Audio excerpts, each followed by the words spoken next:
Assalamualaikum warahmatullahi wabarakatuh. Selamat pagi anak-anak. Bagaimana kabar kalian hari ini?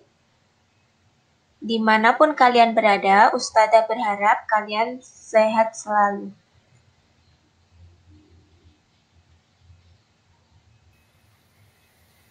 Nah, anak-anak, hari ini kita akan belajar tematik, tematika, subtematika, pentingnya menjaga asupan makanan sehat. Materi yang pertama adalah muatan bahasa Indonesia, yaitu isi dan keunggulan iklan elektronik. Ayo ingat kembali apa yang dimaksud dengan iklan. Ya, iklan adalah merupakan pesan tentang barang atau jasa yang dibuat seseorang atau perusahaan yang disampaikan kepada masyarakat melalui media, baik media cetak maupun media elektronik. Iklan bertujuan menarik minat masyarakat untuk membeli atau menggunakan barang atau jasa yang ditawarkan. Untuk menentukan isi dan keunggulan sebuah iklan, kita harus mencermati yang pertama, informasi yang disampaikan dalam iklan baik berupa suara maupun gambar. Yang kedua, isi iklan. Jika menawarkan produk, perhatikan dengan seksama nama dan keunggulan produk tersebut. Yang ketiga, hal yang membuat iklan tersebut menarik, yaitu gaya atau ucapan tokoh dalam iklan. Selanjutnya, menyebutkan keunggulan produk di dalam iklan.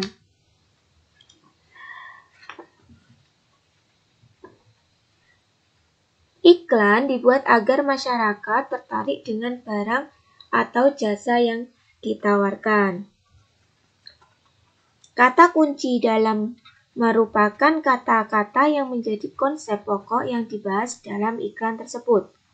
Untuk dapat menentukan kata kunci, kita perlu memahami dengan baik informasi tentang produk yang akan disampaikan.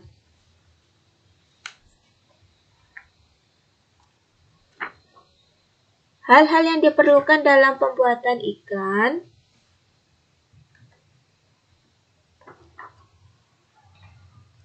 adalah judul, subjudul, isi, serta visual yang menarik, yaitu berupa gambar atau foto. Yang diperlukan dalam iklan pada media elektronik, unsur-unsur iklan, naskah, yaitu kita dapat memasukkan materi yang sedang hangat dibicarakan masyarakat dan memiliki daya tarik yang kuat. Yang ketiga, sketsa gambar, yaitu berdasarkan naskah yang kita buat. Dan terakhir, mempersiapkan pemeran dengan jumlah dan karakter yang sesuai dengan naskah. Membuat rancangan iklan.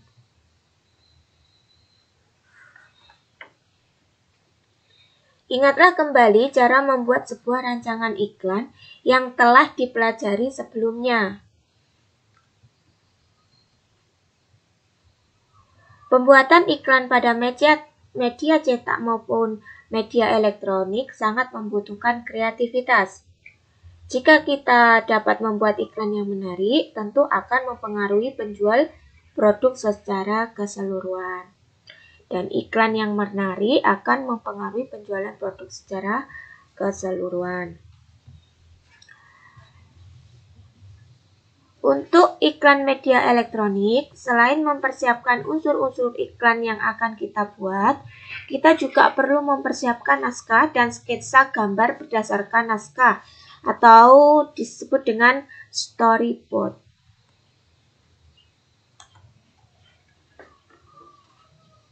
Membuat iklan berdasarkan rancangan yang telah dibuat.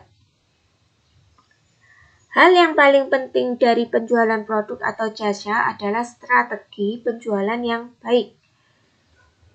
Salah satu hal yang dapat meningkatkan penjualan yaitu adanya promosi atau iklan. Ya. Jadi langkah-langkah yang perlu dipersiapkan dalam pembuatan iklan pada media elektronik. Yang pertama, memeriksa kembali naskah iklan yang telah dibuat. Yang kedua, menyiapkan perlengkapan pendukung iklan sesuai naskah yang telah dibuat. Yang ketiga, menyiapkan para pemeran yang sesuai dengan tokoh-tokoh pada naskah. Dan yang terakhir, berlatih sesuai naskah yang telah dibuat. Tujuan setiap iklan adalah untuk mempengaruhi penonton supaya membeli produk atau jasa yang ditawarkan. Memperagakan iklan yang telah dibuat. Jika akan memasarkan sebuah produk atau jasa, salah satu langkah yang perlu dilakukan adalah memilih media periklanan yang tepat. Berikut hal-hal yang harus diperhatikan sebelum memasang dan menampilkan iklan. Yang pertama, iklan yang dipasang harus tepat sasaran. Yang kedua, memilih media paling cocok untuk iklan yang telah dibuat. Yang ketiga, memilih waktu pemasangan iklan yang tepat.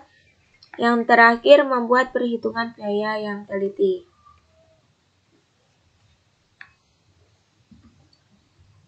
Sebelumnya, kita sudah membuat naskah sebuah iklan elektronik. Kita juga sudah berlatih memperagakan iklan bersama teman kelompok berdasarkan sketsa gambar. Untuk dapat menampilkan iklan di depan kelas, kita harus memperhatikan hal-hal sebagai berikut. Yang pertama, menampilkan dengan percaya diri. Yang kedua, menggunakan suara yang jelas. Yang ketiga, memastikan semua perlengkapan pendukung telah disiapkan. Yang keempat, menghafalkan dialog dan peran sesuai sketsa gambar dan naskah yang telah dibuat. Selanjutnya yaitu muatan IPA, gangguan pada organ pencernaan.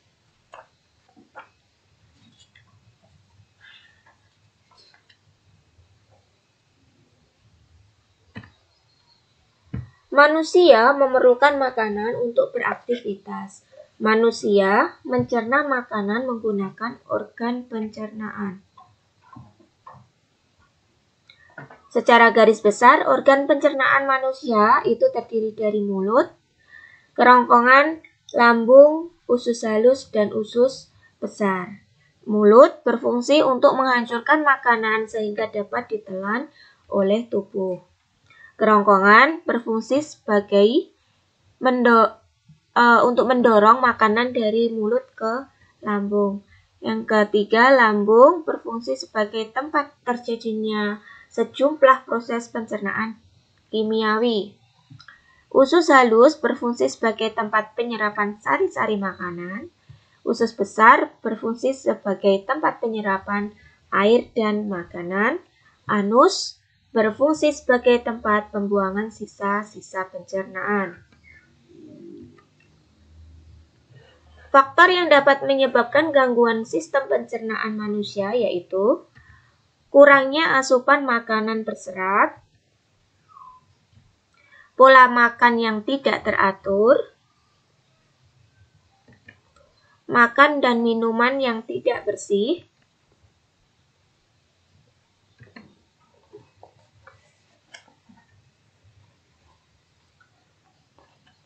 makanan yang sehat bagi sistem pencernaan.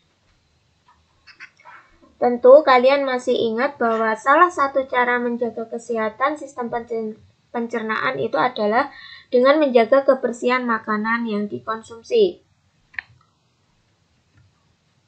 Selain menjaga kebersihan makanan yang dikonsumsi, makanan harus mengandung gizi yang seimbang dan dibutuhkan oleh tubuh. Contoh makanan yang menyehatkan bagi sistem pencernaan yaitu buah-buahan, sayur-sayuran, dan biji-bijian.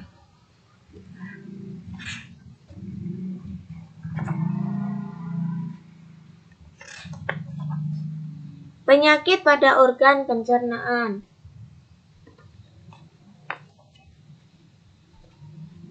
Ayo ingat kembali penyakit yang dapat menyerang organ pencernaan.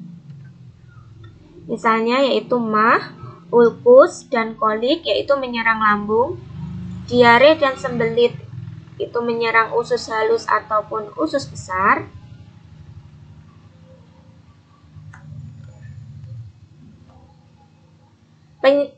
Penyebab penyakit organ pencernaan itu karena bakteri, virus, dan kekurangan serat atau vitamin.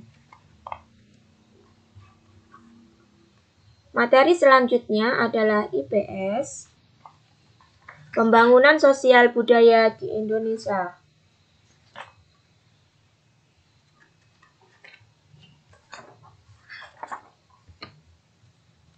Pembangunan sosial budaya adalah pembangunan yang mencakup kehidupan sosial dan budaya di masyarakat. Pembangunan sosial budaya dirancang untuk meningkatkan taraf hidup masyarakat di dalamnya. Contoh, dukungan terhadap pembangunan sosial yaitu membeli produk dalam negeri. Keragaman sosial budaya Indonesia dan manfaatnya. Indonesia itu merupakan negara yang kaya akan keragaman. Keragaman tersebut meliputi suku, bangsa, agama, budaya, serta kegiatan ekonomi. Keragaman yang ada itu menjadi modal dalam pembangunan sosial. Contoh manfaat keragaman sosial budaya Indonesia menumbuhkan rasa nasionalisme sebagai identitas bangsa di mata internasional, memupuk sikap toleransi sehingga persatuan Indonesia tetap terjaga, sebagai ikon pariwisata sehingga menambah pendapatan nasional, sebagai sumber pengetahuan dunia. Materi selanjutnya yaitu muatan PPKN, yaitu keragaman di Indonesia.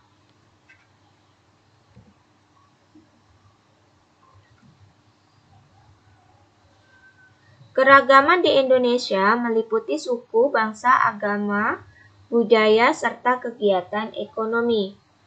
Masyarakat sebaiknya tetap bersatu meskipun keragaman menimbulkan perbedaan sesuai semboyan Bhinneka Tunggal Ika.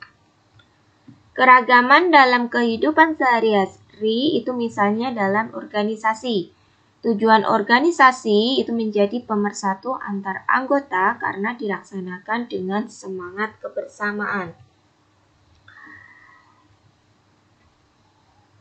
Perbedaan bekerja seorang diri dan kelompok.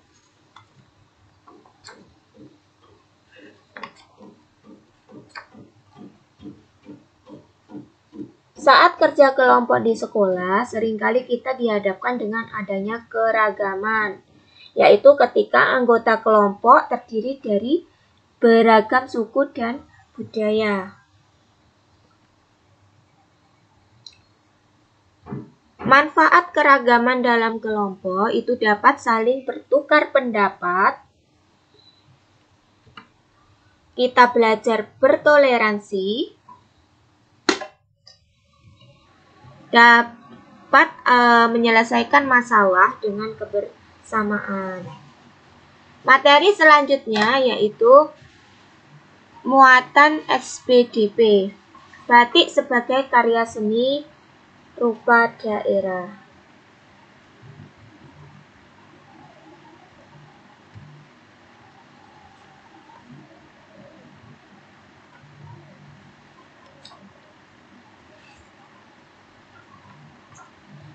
Karya seni rupa daerah itu merupakan suatu bentuk kesenian yang tumbuh dan berkembang di suatu daerah di Indonesia.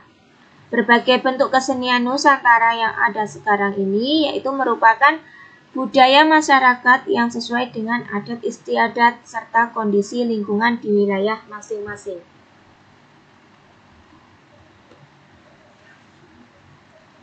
Salah satu contoh karya seni rupa daerah yaitu batik.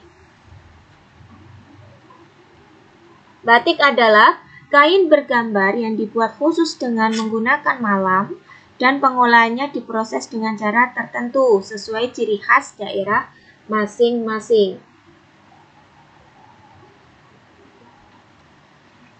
Ciri-ciri karya seni batik.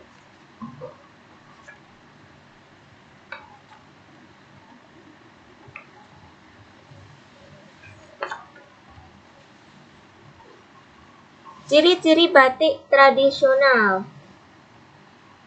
Jadi karya seni batik itu dapat dibedakan menjadi batik tradisional dan modern. Yang pertama, ciri-ciri batik tradisional.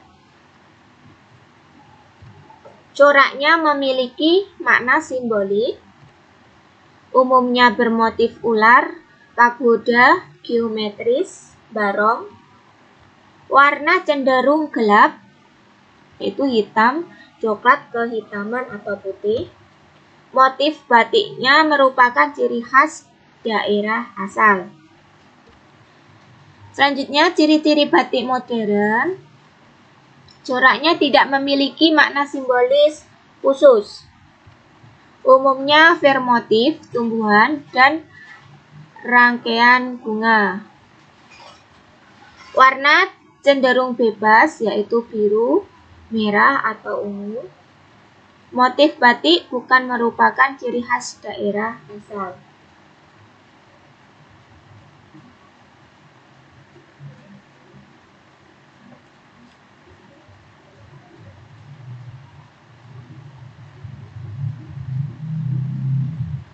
Teknik pembuatan batik itu ada 3.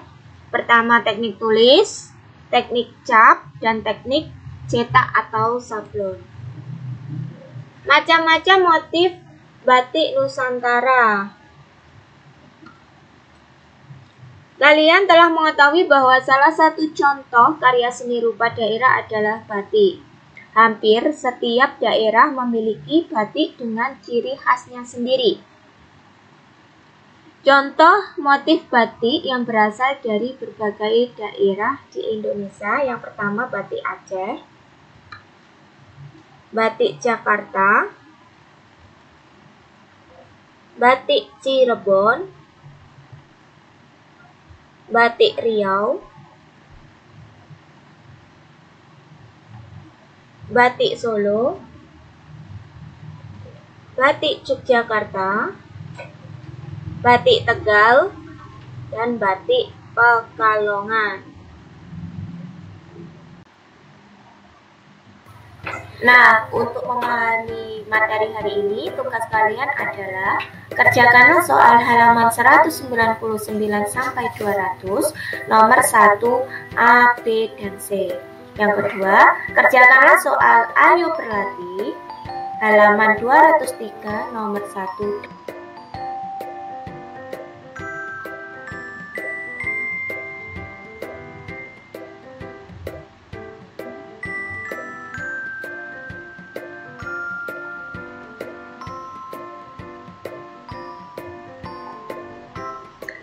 Demikian materi yang bisa Ustazah sampaikan hari ini.